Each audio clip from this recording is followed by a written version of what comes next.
Bonjour à toutes, bonjour à tous, j'espère que vous allez bien. Alors aujourd'hui, je réponds à vos questions sur les relations toxiques que vous m'avez laissées dans le sticker de story et puis aussi en message privé. Donc la première question c'était, pourquoi elles tombent sur nous? Est-ce qu'on les attire?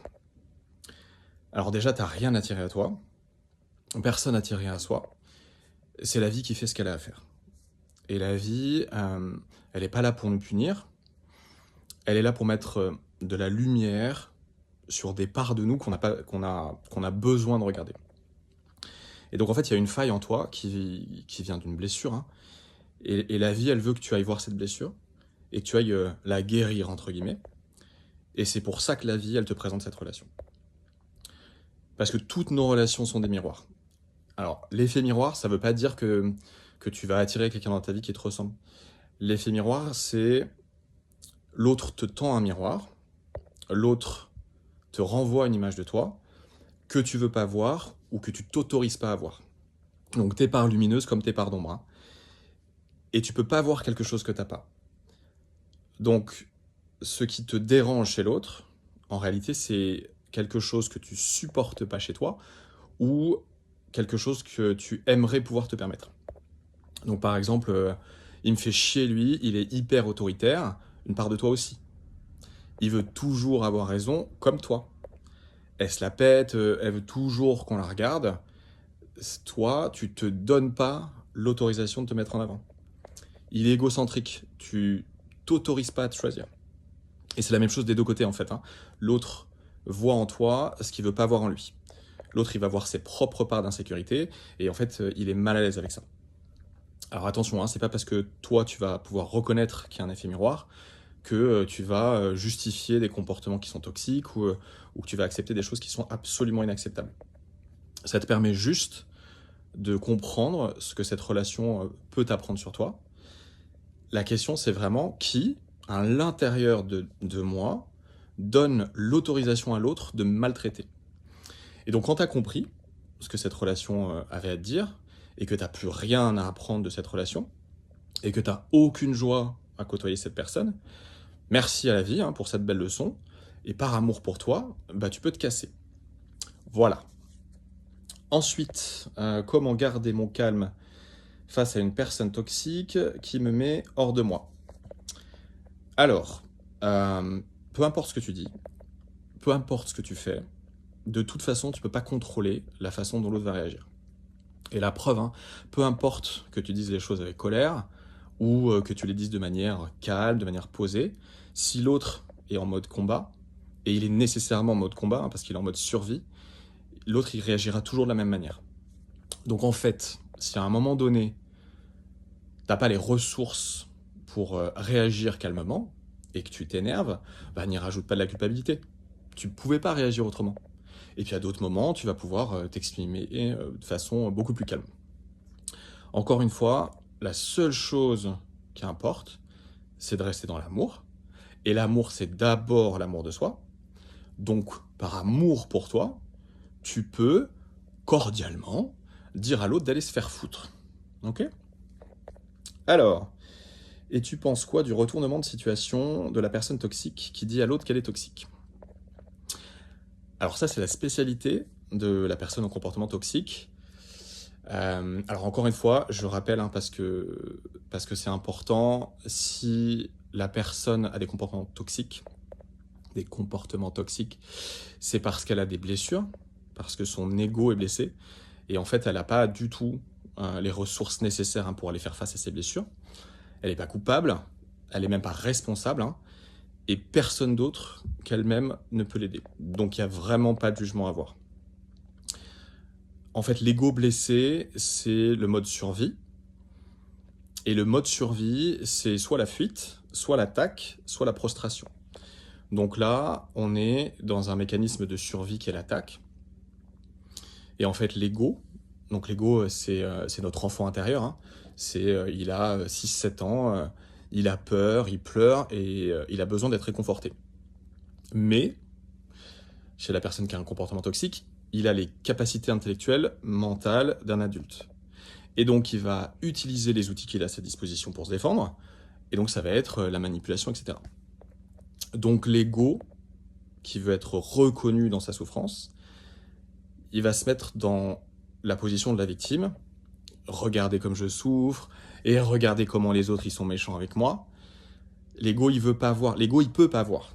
Hein, ça peut pas être la personne toxique au comportement toxique le problème. Donc, elle va toujours accuser son entourage d'être responsable de tout ce qu'elle ressent. Et donc, oui, elle va te dire que tu es toxique, ou même mieux, hein, elle va faire dire par son entourage à elle, hein, par ses amis, que c'est toi la personne toxique, parce que sa petite fille intérieure sera allée parler à toutes ses copines, à toutes les petites filles intérieures de ses copines qui ont la même blessure qu'elle. Et donc oui, hein, tu peux te poser la question, est-ce que finalement, ça serait pas moi la personne toxique? Alors écoute, dans 99,9999% des cas, si tu te poses la question, c'est que tu n'es pas la personne toxique.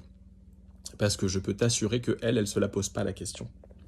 Donc de toute façon, si tu agis dans l'amour, que tu fais rien contre l'autre, mais que tu fais pour toi, eh ben, tu es nécessairement juste. Donc on peut se détendre. Alors, est-ce qu'une personne toxique peut changer? Alors théoriquement, tout le monde peut changer. Alors entre guillemets, encore une fois, parce que on change pas, on peut seulement changer de regard sur soi, c'est-à-dire on peut venir mettre de la conscience, mettre de la lumière, hein, sur soi, et c'est ce changement de regard sur soi qui va permettre de changer de regard sur les autres.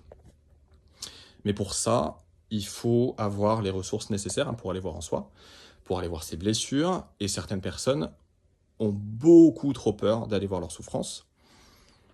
Donc c'est l'ego qui prend la place, c'est l'ego qui contrôle, hein, c'est ce fameux mode survie, et c'est ça qui explique leur comportement toxique, hein, toxique pour les autres, mais c'est aussi toxique pour elles-mêmes. Hein.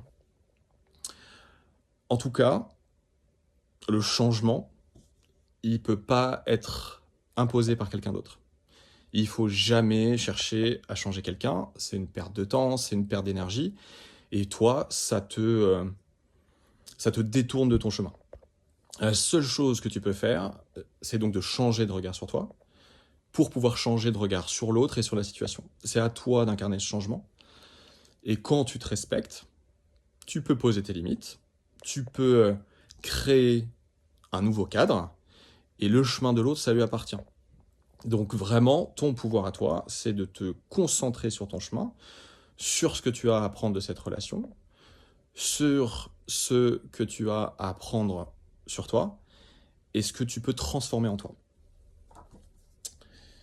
Alors, j'ai vécu avec une personne toxique, est-ce que ça veut dire que je suis toxique aussi? Oui. Alors, t'es plus toxique parce que t'es parti, mais tant que t'étais avec lui, ouais, t'étais toxique. T'es toxique, t'étais toxique pour toi-même. Mais tu pouvais pas faire autrement. Tu y es pour rien. Et vraiment, crois pas que tu aurais dû, que tu aurais pu le voir avant. Tu pouvais pas le voir avant, t'avais pas le choix, donc vraiment, ne rajoute pas de la culpabilité à ta souffrance. Donc enlève-toi cette idée de la tête, hein, c'est ça qui est toxique pour toi. Aujourd'hui, mais tu peux être super fier de toi d'être parti. Tu peux te féliciter parce que tu t'es choisi. Tu peux te féliciter, hein, pour tout cet amour que tu t'apportes et que tu mérites. Voilà, j'espère que j'ai répondu à ta question. Comment me libérer de la colère que j'ai envers cette personne? Alors déjà, ta colère, elle est légitime. C'est une émotion, et je le répète tout le temps, mais on ne peut pas s'empêcher de ressentir. Donc la colère, elle n'est pas mauvaise, hein, elle n'est pas honteuse, c'est pas un péché, c'est juste une réaction corporelle à une situation qui t'a blessé. La colère, c'est une énergie, mais qui a besoin de circuler, et si tu l'empêches de circuler, elle va t'empoisonner. Voilà. Ensuite, vraiment, c'est très important que tu comprennes, que tout le monde comprenne que c'est pas toi qui es en colère, c'est une part de toi qui est en colère. Et c'est à cette part de toi qu'il faut t'adresser. Est-ce que une de ses limites a été dépassée? Est-ce qu'elle s'est sentie ignorée? Est-ce qu'elle avait un besoin et elle n'a pas eu ce qu'elle a entendu? La colère, c'est juste une information. Donc, autorise-toi vraiment à ressentir cette colère, hein. Si ça pète, c'est que ça doit péter, hein. Il n'y a aucune raison de te culpabiliser. La vie, elle fait toujours ce qu'elle a à faire. Et puis écoute ce qu'elle a à te dire. Et ensuite, par amour pour toi, parce que tu vas t'écouter, la vie, elle va naturellement mettre en place ce qu'il faut. Dis-toi que t'as pas oublié, t'as pas à pardonner, il n'y a vraiment aucune obligation à ça. Et ça n'empêche pas d'avancer, et ça n'empêche pas de se libérer. Et ça, je l'explique, hein, en accompagnement. Dans l'absolu, le pardon n'existe pas, puisque de toute façon, on ne peut pas être autrement que la personne qu'on est, et que tout le monde fait toujours du mieux qu'il peut avec ce qu'il a. Donc dans l'absolu, personne n'est coupable, personne n'est responsable, et donc dans l'absolu, il n'y a rien à pardonner. Donc vraiment, vraiment, vraiment, ça n'empêche pas d'avancer. Donc je récapitule, hein, il faut que tu laisses exister ta colère, il faut que tu l'écoutes, c'est-à-dire que vraiment tu la remettes à sa place d'information, et après tu peux la libérer en la remerciant pour l'information qu'elle t'a transmise. Encore une fois, hein, c'est pas pour excuser, c'est pas pour oublier, mais c'est pour te choisir, toi, parce que tu mérites de vivre en paix, en fait. Ensuite, comment protéger mon enfant face à un parent toxique? Bon, alors évidemment, c'est une situation qui est toujours très délicate, euh, mais juste, je veux préciser tout de suite qu'on peut pas protéger nos enfants de tout. On n'est pas là pour les sauver. Les enfants, ils ont leur expérience de vie à faire, eux aussi, hein. On est juste là pour les accompagner. Et pour les accompagner au mieux, il n'y a que l'amour.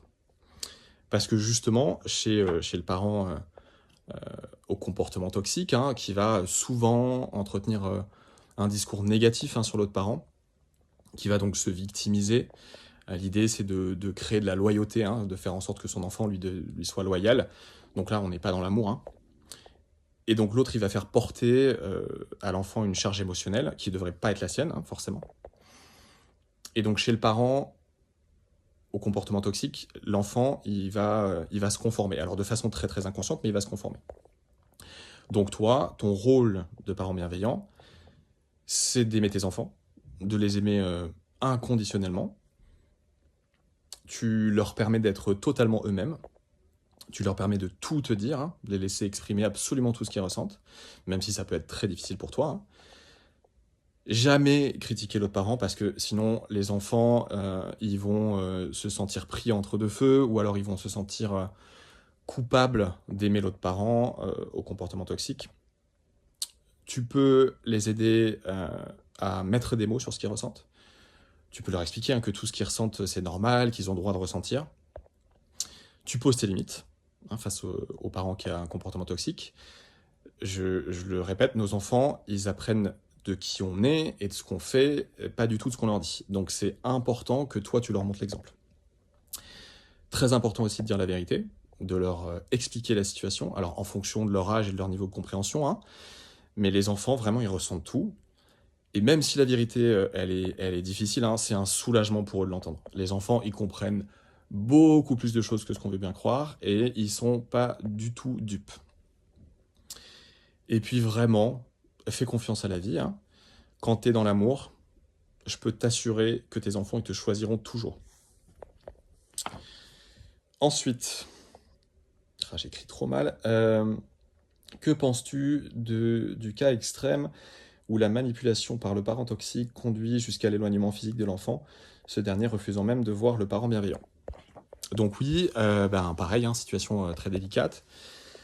Et c'est effectivement très douloureux, hein, quand ton enfant refuse de te voir, et surtout quand toi tu sais que c'est le résultat d'une manipulation. Mais encore une fois, t'as pas d'autre choix que de rester dans l'amour. Donc l'amour de toi, l'amour de ton enfant, et tu fais ce qu'il y a à faire. Donc tu essaies une médiation, tu prends un avocat, tu fais ce qu'il y a à faire. Encore une fois, c'est pas contre l'autre, c'est pour toi, c'est pas pour gagner, c'est par amour. Et si en face, la personne veut gagner, laisse-la vouloir gagner, c'est pas ton combat. Toi, tu agis par amour, tu agis pas pour contrôler. Ce qu'elle veut, elle, c'est contrôler, te contrôler toi, et surtout contrôler votre enfant. Donc c'est pas de l'amour. Alors son ego blessé, elle va la persuader qu'elle fait ça par amour, hein, mais contrôler son enfant, c'est pas aimer. Parce que dès qu'on cherche à contrôler quelqu'un, on devient toxique. Et de toute façon, vraiment, hein, peu importe le temps que ça prendra, la vie est longue. Et je vais te dire un truc, si ça peut rassurer un peu ton ego, et c'est très important, hein, de prendre soin de son ego. Celles qui veulent gagner, elles ont une vision court-termiste, mais sur le long terme, elles ont déjà perdu. Et donc si aujourd'hui ton enfant refuse de te voir, vraiment, rappelle-toi une chose, les enfants finissent toujours par voir la vérité, et l'amour trouve toujours un chemin pour réunir ce qui est juste.